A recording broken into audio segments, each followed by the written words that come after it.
صل على محمد وآل محمد.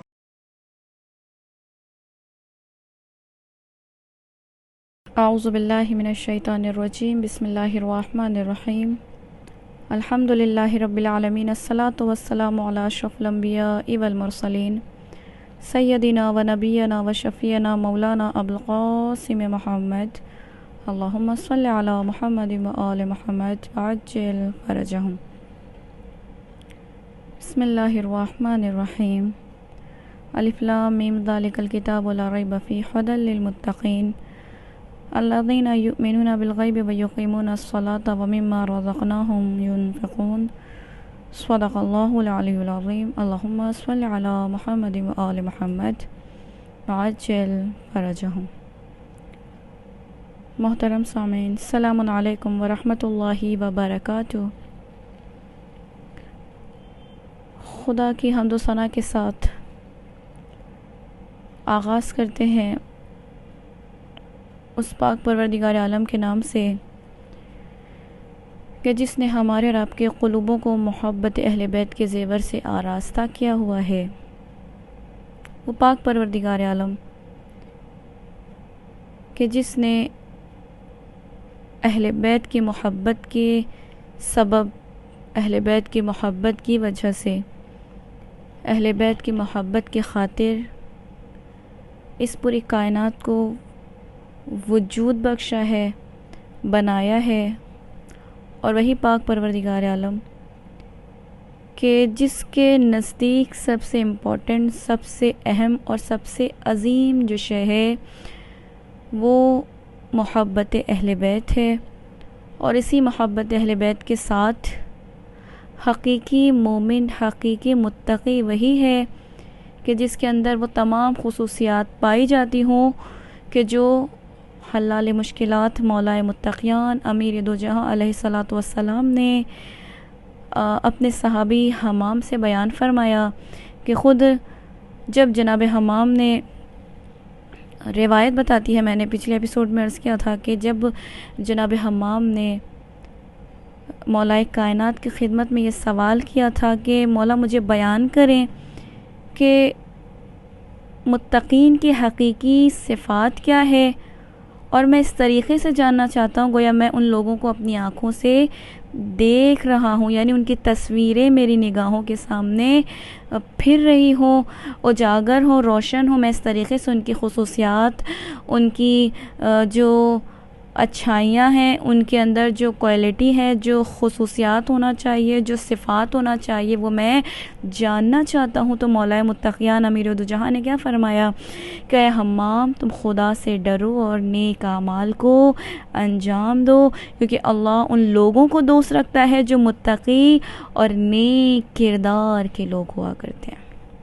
کیا فرمایا مولا نے کہ جو متقی اور نیک کردار ہوا کرتے ہیں خدا ان لوگوں کو پسند کرتا ہے، خدا ان لوگوں سے محبت کرتا ہے، خدا ان لوگوں کو دوست رکھتا ہے. تو جناب حمام نے اس جواب پر اکتفا نہیں کیا، یعنی ان کے لیے یہ جواب قانع کرنے والا نہیں تھا. انہوں نے فرمایا مولا مجھے اور مزید بیان کریں کہ حقیقی معنوں میں متقین کی صفات کیا ہے.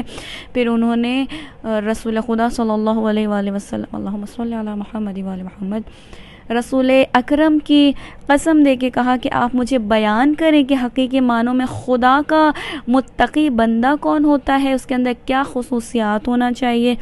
تو جب رسول خدا کے ولی نے امیر المومنین علیہ الصلاۃ والسلام نے دیکھا کہ حمام کا اصرار بڑھتا جا رہا ہے، تو حمام سے میرے مولا کائنات نے فرمایا کہ درود ہو محمد اور آل محمد پر. پھر فرمایا کہ اللہ سبحانہ و تعالیٰ نے جب مخلوقات کو پیدا کیا تو ان کی اطاعت سے وہ بے نیاز تھا،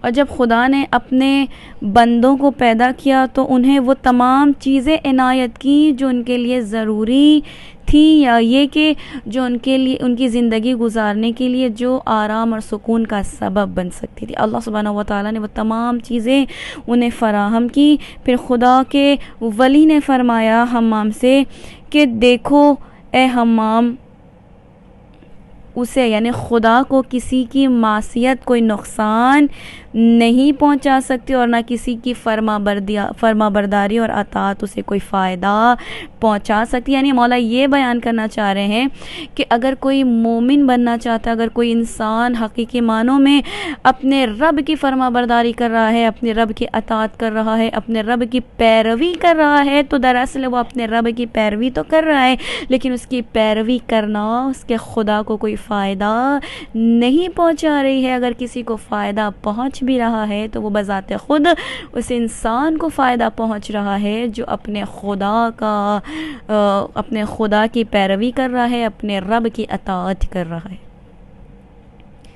یعنی اگر ہم اپنے خدا کی اطاعت کر رہے ہیں، اپنے معبود کی پیروی کر رہے ہیں، تو وہ یہ ہمیں جو اطاعت کرنا ہو رہا ہے، ہم اپنے رب کی جو پیروی کر رہے ہیں، یہ پیروی کرنا بذات خود ہمارے خدا کو کوئی فائدہ نہیں پہنچا رہی ہے. یہ اگر ہم اپنے رب کی پیروی کر رہے ہیں تو بذات خود یہ پیروی کرنا ہمارے لیے فائدہ مند ہے. ہمارے لیے یہ تمام چیزیں، اگر ہم اللہ کی اطاعت کر رہے ہیں، اپنے خدا کی فرما برداری کر رہے ہیں، تو یہ فرما برداری کرنا ہمیں ہمارے خدا کا قرب دلا رہی. یعنی ہم اپنے خدا سے نزدیک سے ہوتے جا رہے ہیں. اور اگر خدا نخواستہ مولا فرما رہے ہیں کہ اگر کوئی بندہ اللہ سبحانہ و تعالیٰ کی نافرمانی کر رہا ہے، اگر اس کی پیروی نہیں کر رہا، اس کی مخالفت کر رہا ہے، اس کی معصیت کر رہا ہے، تو یہ معصیت کرنا بھی اسے کوئی نقصان نہیں پہنچائے گی. بذات خود وہ نقصان اگر پہنچائے گی بھی تو اس شخص کو، اس انسان کو نقصان پہنچائے گی کہ جس نے اپنے خدا کی اطاعت نہیں کی ہے، اپنے خدا کی نافرمانی کی ہے. پھر اس کے بعد مولا فرماتے ہیں کہ اس نے زندگی کا سر و سامان ان میں بانٹ دیا ہے اور دنیا میں ہر ایک کو اس کے مناسب حال و محل و مقام پر رکھ دیا. یعنی جو چیز جس کے اختیار میں دینا تھی، جو چیز جسے عطا کرنا تھی، اللہ سبحانہ و تعالی ان تمام چیزوں کو ان لوگوں میں بانٹ دیا ہے، ان لوگوں کو دے دیا ہے. پھر مولا فرماتے ہیں کہ چنانچہ فضیلت ان کے لیے ہے جو پرہیزگار ہیں. یعنی برتری، بلندی، معیار ان لوگوں کے لیے ہے جو حقیقی معنوں میں پرہیزگار ہیں، جو حقیقی معنوں میں متقی ہیں. پھر مولا فرماتے ہیں کیونکہ ان کی گفتگو کیسی ہوتی ہے؟ اگر وہ گفتگو کرتے ہیں تو جو خدا کو پسند ہے، جس بات سے خدا راضی ہے، بس وہی اپنی زبان سے ان جملات کو ادا کرتے ہیں.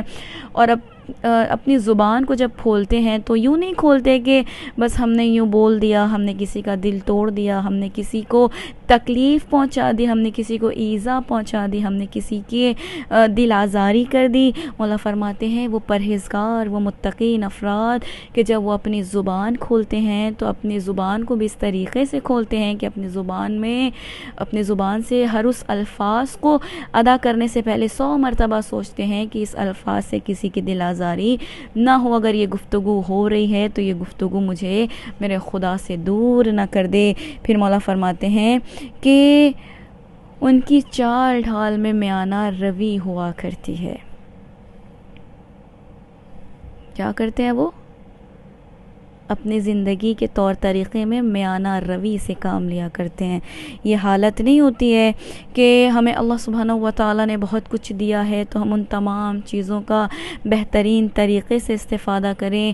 یعنی ہمیں اللہ سبحانہ و تعالیٰ نے بے حساب عطا کیا ہے تو ہم ان عطا کردہ چیزوں میں اسراف بھی کر رہے ہیں، اسے ویسٹ بھی کر رہے ہیں، اسے برباد کر رہے ہیں. جو حقیقی معنوں میں مولا فرماتے ہیں جو متقین افراد ہوا کرتے ہیں، جو مومن ہوا کرتے ہیں، وہ اللہ سبحانہ و تعالیٰ کی دی ہوئی نعمتوں میں کیا کرتے ہیں؟ میانہ روی سے کام لیا کرتے ہیں.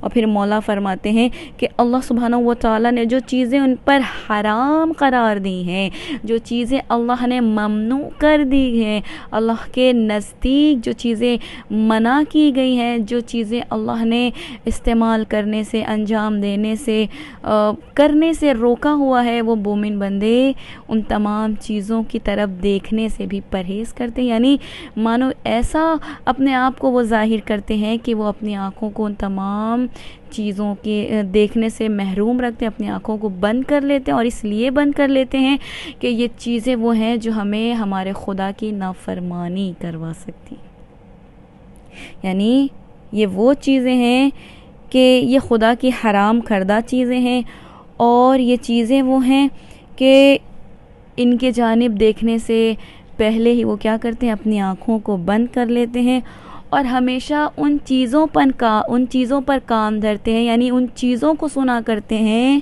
جو ان کے لیے فائدے مند ہوا کرتی، یعنی وہ ایسے علم کو حاصل کرنے کی کوشش کرتے ہیں کہ جو ان کے لیے فائدے مند ہوا کرتی ہے، اور ہمیشہ اپنے اگر نفس کو زحمت میں بھی رکھتے ہیں، یعنی ان کا نفس جو ہے مصیبتوں میں بھی اگر گرفتار ہوتا ہے، پریشان ہوتا ہے، زحمت و تکلیف بھی برداشت کرتا ہے، تو وہ اپنے آپ کو ایسا رکھتے ہیں جیسے آرام اور سکون کی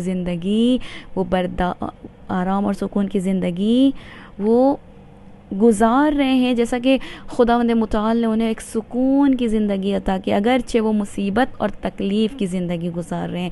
مولا فرماتے ہیں حقیقی معنوں میں متقین کی یہی صفات ہوا کرتی ہے، اور اگر دیکھا جائے تو انسان اپنے آپ کو اگر حقیقی معنوں میں متقی بنانا چاہتا ہے یا متقین کے زمرے میں شامل ہونا چاہتا ہے، تو مولا کے نزدیک سب سے بڑی بات یہ ہے کہ جب وہ مشکل اور پریشانی کے عالم میں بھی وہ بندہ ہوتا ہے تو ان تمام آلام و مصائب میں گرفتار ہونے کے باوجود بھی اس کی زندگی اس طریقے سے گزرتی ہے کہ جیسے وہ اس کی زندگی میں کوئی مشکل کوئی پریشانی ہی نہ ہو۔ اور حقیقی معنوں میں بھی یہی مومن اور متقین کی صفات ہوا کرتی ہے کہ وہ ہر حالت میں ہر لحاظ سے اپنے خالق کا شکر ادا کرتے ہیں، ہر لحاظ سے اپنے خدا کو شکر کے ذریعے سے یاد کرتے ہیں۔ آخر میں یہی دعا ہے کہ پروردگارا ہمیں ہر لحظے میں ہر لحاظ سے زندگی کے ہر موڑ پہ شکر و سجود کرنے کی توفیق عنایت فرمانا۔ وآخر دعوانا الحمدللہ رب العالمین۔ اللہم صلی علی محمد و آل محمد وعجل فرجہ۔